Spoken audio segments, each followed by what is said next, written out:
parrain du Téléthon 2022.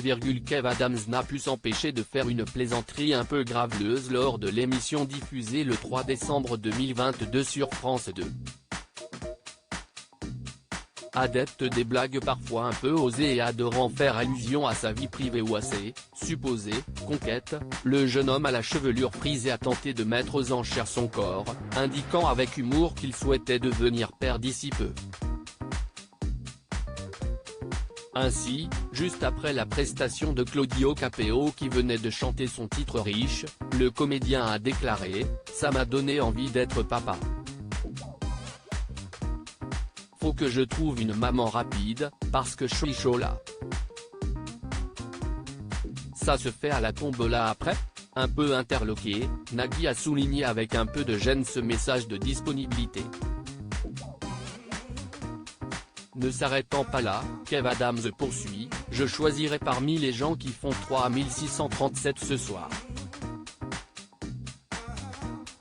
S'ensuit un certain malaise sur le plateau mais surtout un grand silence.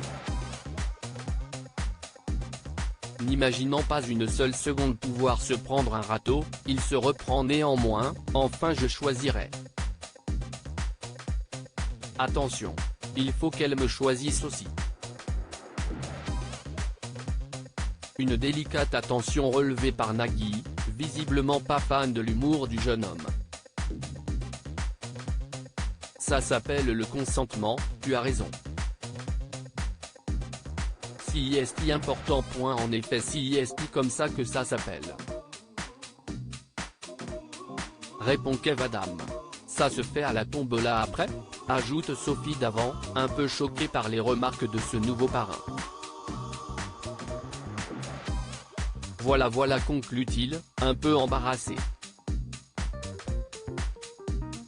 Célibataire endurci, depuis sa rupture avec Iris Mittenard dont il parle très régulièrement, le comédien avait révélé au cours d'une interview face à Nikos Aliagas en avril 2022 dans 50M Inside ne pas être très heureux dans sa vie amoureuse.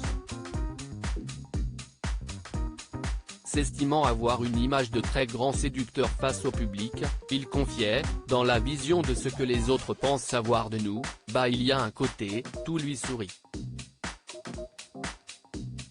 Je trouve que si est important de parler de sujets très intimes ou peut-être qu'on sent qu'on n'est pas totalement accompli à ce niveau-là, peut-être qu'on sent qu'il y a des choses qui manquent.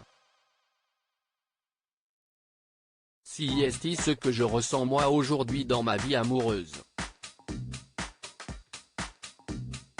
Profiter de cette jeunesse à fond en 2019, il révélait par ailleurs aux journalistes de gala ne pas se sentir forcément prêt à être en couple. Je ne crois pas être prêt à vivre en couple, pour l'instant. Je fais peut-être partie d'une génération qui a envie de vivre tout, de profiter de cette jeunesse à fond.